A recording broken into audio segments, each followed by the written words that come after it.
Parlons à présent du Bénin. Olivier Bokor et Osvaldo Omeki, inculpés et placés sous mandat de dépôt. Ils ont été écoutés ce mardi par le procureur spécial de la CRIET. Et finalement, la sentence est tombée tard dans la nuit, ce mardi 1er octobre. Et donc, après cette journée d'explication et d'audition, ils ont été jugés, ou plutôt inculpés de plusieurs accusations, essentiellement de complot contre la sûreté de l'État, de blanchiment de capitaux et de corruption d'agents publics. Ils sont donc placés sous mandat de dépôt et placés donc clairement, en d'autres termes, ils sont en prison en attendant que leur procès ait lieu. Les deux hommes sont donc, disons-le comme ça, emprisonnés en attendant leur procès, mais ils ne seront pas les seuls. On annonce 3 autres personnes qui seront également concernées et par cette affaire, on en verra plus clair, mais nous allons commencer déjà les analyses avec nos invités. Je viens à vous, Dieudonné Sironou. On a vu cette affaire commencer tout doucement au Bénin la semaine dernière avec d'abord cette rumeur d'arrestation d'Olivier Bokor qui s'est confirmée. On a vu les sorties officielles. D'ailleurs, la banque NCA Côte d'Ivoire a également réagi. Ils sont finalement présentés devant le procureur. Ils se sont entendus, se sont prononcés du moins. On a décidé de le placer sous mandat de dépôt en attendant qu'on ait réellement un procès pour qu'il soit situé. Pour le moment, ils sont accusés, entre autres, de complot contre la sûreté de l'État, de blanchiment et de corruption d'agents publics. Oui, Guillaume, c'est vrai que ce feuilleton a commencé très faiblement et de façon surprenante d'ailleurs. Au départ, on parlait d'enlèvement. Les premières minutes, on dit, voilà, l'homme d'affaires Olivier Bokor a été enlevé, vu les conditions d'arrestation un peu spectaculaires. Et par après, au second niveau, on a compris que voilà, c'est effectivement une arrestation. La preuve, c'est qu'ils ont été présentés au procureur de la République. Et visiblement, les deux ex-bras droit du président Patrice Talon, désormais ex, voilà, et n'ont pas pu convaincre le procureur sur leur réelle intention, et donc ils sont déposés, autrement dit, ils sont renvoyés à la prison en attendant un temps de procès. Alors, ce qu'on retient contre eux, et c'est la plus grave des erreurs, c'est complot contre la sûreté de l'État. À ce niveau, je ne pense pas que c'est encore une affaire mineure, mais ça relève d'une autre graduation, d'un autre degré. Et jusqu'ici, moi, je me pose toujours la question sur les réelles motivations d'un tel complot. Et ça, je m'interroge toujours là-dessus. Je rappelle que Patrice Talon finit son mandat en 2026. 2026. Nous sommes en fin 2024. Alors, il a un peu plus de 1 mois et un an, 6 mois, on dit. Moins de 2 ans. Moins de 2 ans de gouvernance, moins de 2 ans de pouvoir. Alors, à lire même la démarche du président Patrice Talon, que j'admire bien, eu égard tout ce qu'il est en train de faire ces derniers moments en matière de développement du pays. Eh bien, faucher ce monsieur, enlever, ou alors vouloir enlever ce monsieur du pouvoir et l'empêcher de finir ses mandats, je me pose 1001 questions. Je me demande... Vous doutez même de l'argument de coup d'État? Bon, est-ce que je doute? Si on fonde l'argument d'un coup d'État, ce sont des spécialistes, des experts en la matière qui le disent, je le leur concède. Ouais, sauf que moi, je trouve que cela n'a pas raison d'être. Alors, je vais vous planter un peu le décor, voilà, sans trop aller dans les détails. Il faut dire qu'avec la nouvelle réglementation au Bénin, ou bien la nouvelle loi électorale, il faut un certain nombre de parrainages, il faut aussi être porté par un parti politique pour espérer être candidat à l'élection présidentielle, à condition que ne vont pas remplir certains aspirants au poste de président de la République et qui peut-être seraient tentés de passer par des voies détournées, puisqu'on en a vu dans la sous-région. Ce ne serait pas une première fois qu'on dépose un président pour peut-être espérer qu'on organise des élections et que la voie soit libre pour tout le monde d'y aller, ou bien peut-être pour les militaires, ils font le coup d'État et puis eux-mêmes ils viennent au pouvoir. Donc même si Patrice Talon est à quelques mois, même si c'est un jour, c'est toujours possible que les gens aient l'intention de le faire un coup d'État, Dieudonné. Bon, Ça, je vous le concède. Mais moi, je suis libre de m'interroger sur l'opportunité d'un tel acte peu orthodoxe. Parce que lorsqu'on parle de Bokor et Patrice Talon, il y a de cela quelques années, eh bien, c'est des amis inséparables.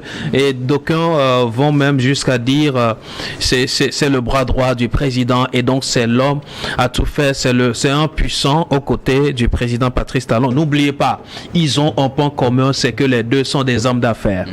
Il sait que les deux sont des hommes d'affaires. Et aujourd'hui, venir au pouvoir, simplement, même pas la force, forcément, je pense que Bokor a encore de la matière à brandir pour pouvoir venir au pouvoir au vu de ce calibre qu'il a en tant qu'homme d'affaires. Lorsque je vois un peu Patrice Talon qui est revenu ou alors venu au pouvoir après certaines tentatives de déstabilisation à un moment donné, il est revenu, il a gagné les élections, il est aujourd'hui président, il est à son 2e mandat, il gouverne le Bénin en toute présence. Maintenant, je me dis, quelqu'un qui a un profil comme celui de Patrice Talon ne pouvait ou alors ne devrait normalement pas avoir trop de problèmes en voulant lui aussi accéder au pouvoir. Quelque part, il y a eu un conflit d'intérêts qui peut-être ne dit pas clairement son nom. Sauf que les conditions dans lesquelles Patrice Talon est arrivé au pouvoir ne sont plus les mêmes. Comme je le disais, maintenant, à l'époque, Patrice Talon n'était pas porté par un parti politique. Bien évidemment. Et donc, il pouvait déposer sa candidature s'il gagnait. Bon, il est élu président. Sauf que maintenant, ce n'est plus aussi simple. Bon, ce n'est plus aussi simple, mais rien n'est joué d'avance. Rien n'est joué d'avance de toutes les façons. Ça, rien n'est joué d'avance. Moi, je suis en train de dire, peut-être c'est la case, comment dire, c'est un passage obligé pour Bokor de revenir président. Et il n'est pas le seul à passer par la prison pour devenir président. La preuve, nous avons Diomaye Faye à côté et qui est passé par là. En plus, son premier ministre qui sont tous passés par la prison pour devenir président de la République et premier ministre. Alors, qui sait qu'après tout ce feuilleton, il reviendra en force pour toucher du doigt le pouvoir. C'est peut-être ce passage-là que nous sommes en train d'ignorer pour l'instant, mais ce que nous sommes en train de faire, c'est de voir tout simplement ce scénario qui ressemble un peu à un film, mais malheureusement, les gens iront en prison. C'est vrai, lorsqu'on touche à la sûreté de l'État, il n'y a rien à faire que de répondre de ses responsabilités. Ça, c'est évident. C'est ce qui est en train de se passer. Maintenant, le procès sera organisé et ils viendront défendre encore une fois, parce qu'il y a eu une défense déjà devant le procureur de la République qui n'a pas été convaincante, raison pour laquelle ils sont déposés. Maintenant, lors des procès, je pense que la matière sera beaucoup plus mise en place et les avocats trouveraient beaucoup plus à donner à la justice pour faire comprendre qu'en réalité, leurs clients n'avaient pas l'intention de déstabiliser le pays, mais ce qu'on pourra peut-être leur reprocher, c'est le blanchiment d'argent et autres choses. Nous attendons corruption d'agents publics. Bon, ça, ils le font tout le temps en tant que politique. Maintenant, quand vous allez jusqu'à toucher au summum qui est complot contre la sûreté de l'État, on peut vous balancer tout qui va avec. Donc, moi, je dis jusqu'ici, je suis en train de rêver toujours sur cette situation qui prévaut au Bénin, mais la force reste à la loi. Et donc la force reste à la justice et nous comptons sur la justice béninoise de dire le droit au moment opportun. Merci beaucoup à vous. Dieu donne Siwono, Germain Pouli, Olivier Bokor et Osvaldo Omeki, placés sous mandat de dépôt. Ils ont été présentés au procureur de la Criette, au procureur général ce mardi. Finalement, la décision est tombée dans la nuit. Ils sont placés sous mandat de dépôt en attendant leur procès. Et on les accuse essentiellement de complot contre la sûreté de l'État, de blanchiment de capitaux et de corruption d'agents publics. Oui, je crois que le fait qu'ils soient transférés finalement en prison n'a rien de surprenant quand on voit le cours de cette histoire et leur arrestation qui avait été assimilée par des enlèvements dans un premier temps, à la sortie du procureur général qui a présenté les premiers éléments sur la base desquels ils ont été arrêtés. Et en temps, vous le disiez, il y a eu la réaction de la banque NCA qui a semblé aussi apporter sa part de clarification et qui a dit être à la disposition de la justice béninoise pour aider à la manifestation de la vérité. Mais pour des personnalités comme Olivier Boko et comme Oswald Omeki qui ont été et qui restent encore, on le suppose, des amis du président Talon, parce que des rumeurs même disaient que Olivier Boko était sorti qu'il allait chez le président Talon, quand il aurait été finalement arrêté.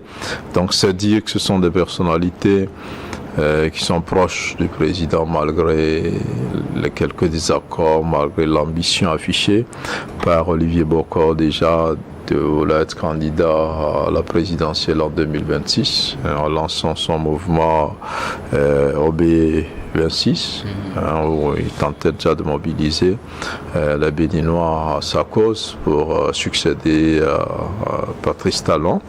Donc pour arrêter des personnalités de ce niveau, il faut qu'il y ait des éléments suffisants, en tout cas assez consistants.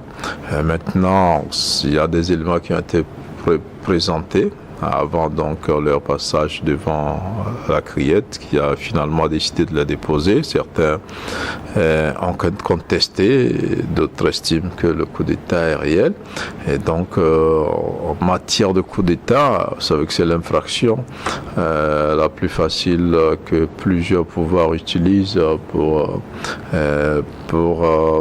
paralyser leurs opposants ou ceux qui aspirent donc à leur succéder. Dans un premier temps, l'argumentaire c'était que voilà, Talon veut se débarrasser de certains de ses soutiens. La liste est assez longue. On vous parlera d'un certain Sébastien Ajavon qui a quand même aidé à faire de lui le roi, en tout cas le président, qui a eu des soucis sur d'autres affaires. Voilà, il y a eu à Ibonny un certain nombre de choses. Donc on estime que Talon veut éliminer des adversaires ou des anciens collaborateurs dont il ne veut plus peut-être. Et d'un autre côté, il y a des partisans de Talon qui estiment que ce n'est pas une affaire fabriquée de toutes pièces et que s'il n'y a pas des éléments suffisants, on ne pourrait pas se permettre d'arrêter des personnalités de ce rang-là. Alors donc voilà, aujourd'hui, les choses se précisent et donc ce que les Béninois attendent et par-delà les Béninois, les Africains et l'opinion qui s'intéresse à cette affaire, c'est l'organisation d'un procès qui déterminera la responsabilité. Et aujourd'hui, on cite un certain officier de la garde républicaine, la présidentielle, qui aurait été contacté pour faciliter ce coup d'État qui, lui, n'a pas été déposé en prison, qui a été écouté comme témoin. On annonce d'autres personnalités qui devraient peut-être être arrêtées dans les prochains jours, s'ils sont encore au Bénin, ou peut-être des mandats d'arrêt pourront être délivrés contre ces personnes-là, mais ça reste une affaire assez politisée et beaucoup dans l'opposition disent que Talon veut se débarrasser des personnes gênantes, alors qu'il s'agit bien des anciens collaborateurs qui ne sont pas forcément ou directement dans l'opposition. Et plusieurs pensent que véritablement il y a eu des velléités donc de renverser le pouvoir de Talon. Donc comme le disait tout à l'heure Dieudonné, la balle est dans le camp de la justice béninoise que certains voient depuis un temps comme une justice instrumentalisée, surtout depuis la création de la criette qui a vu défiler plusieurs personnalités et qui a fait que plusieurs opposants aussi ont quitté le Bénin pour éviter d'être envoyés en prison. Donc on estime que c'est une machine judiciaire mise en place par Talon qui lui permet donc d'éliminer un certain nombre de personnalités. Mais ça, c'est l'argumentaire politique. Mais dans les faits, il peut y avoir véritablement aussi un coup d'État. parce que la tendance est réelle dans la sous-région où on a vu plusieurs présidents démocratiquement élus qui ont été chassés par des militaires, peut-être parfois en complicité avec des personnalités civiles, ou parfois même par des manifestants comme on l'a vu un peu au Mali, qui ont finalement poussé l'armée à intervenir. Donc la tendance est réelle. Dans plusieurs pays dans la sous-région, il y a eu des tentatives de coup d'État qui ont été déjouées, qui n'ont pas prospéré. Et donc c'est possible aussi qu'au Bénin, qui est une réalité de cette volonté de faire un coup d'État. Donc on attend aujourd'hui la justice béninoise sur ce dossier-là.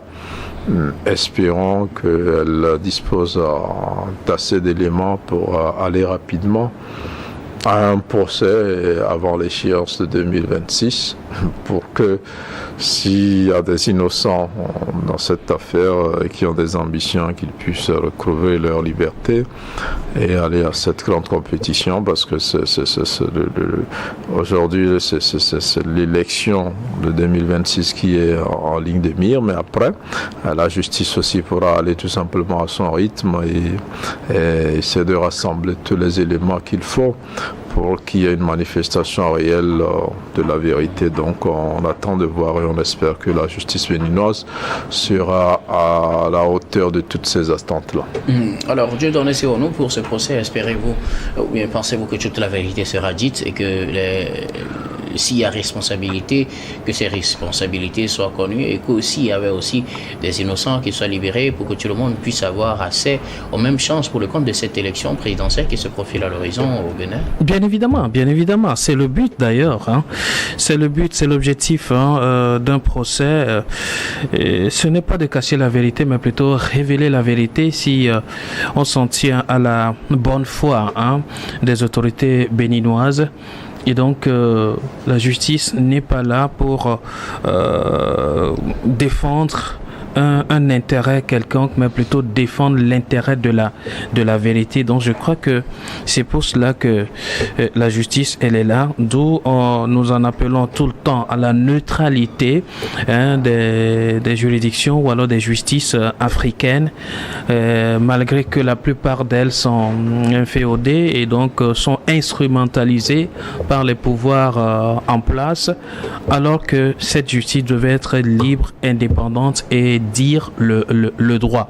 Alors 2026 s'annonce à grands pas. Dans moins de 2 ans, eh bien, d'ailleurs, les préparatifs auraient déjà commencé pour le grand rendez-vous électoral présidentiel. Maintenant, si des gens ont des ambitions ou alors ont des volontés à prévaloir en tant que citoyens béninois, mais qui sont innocents se retrouvant dans un tel dossier et qu'on soit en mesure même de leur priver de l'exercice de leurs droits en tant que citoyens en les gardant en prison, là, la justice n'aura plus véritablement joué son rôle. Là, on sera en train de primer le droit des citoyens, raison pour laquelle nous attendons à ce que vraiment la grande lumière soit faite sur ce dossier. Qui a fauté, répond de ses responsabilités, mais qui semble fauter, mais qui n'a réellement été pour rien, soit libéré et vaquer vraiment à ses occupations aussi, ses occupations politiques s'il le faut, parce que n'est pas président seulement une classe donnée, tout le monde est libre de faire valoir son droit de citoyen et aspirer à la magistrature suprême, et je crois compter sur la disponibilité de la justice béninoise pour la réelle vérité, pas la vérité que quelqu'un aurait voulu. Alors, vous comptez également sur la justice béninoise pour faire la lumière dans cette affaire, pour que nous tous on soit situés et s'il y a des coupables, qu'ils soient reconnus effectivement coupables pour les faits qu'on leur reproche, mais s'il y a des innocents, qu'ils soient également libérés, pour que chacun puisse avoir ses chances pour la prochaine présidentielle. Oui, tout à fait, c'est le vœu aveux de tous les observateurs de cette affaire-là, ça qui reste une affaire éminemment politique, parce qu'une tentative de renversement, c'est un crime politique. Et donc aujourd'hui, les avocats de Olivier Bokor essaient de dire qu'il n'y a pas d'éléments qui prouvent l'implication directe de leurs clients en tout ce qui a été retenu comme charge contre les deux prévenus pour le moment, et ceux qui peut-être seront appréhendés beaucoup plus tard. Maintenant, ça c'est la ligne de défense des avocats, et il appartiendra à la justice de rassembler tous les éléments qui permettront un procès équitable à l'issue duquel la vérité sera connue de tous. Donc on attend patiemment la justice béninoise sur ce terrain-là, et on sait que dans nos pays, la tendance est la contestation de ce genre d'infraction. Vous savez que souvent les hommes politiques crient toujours leur innocence quand ce genre d'infraction leur est collé.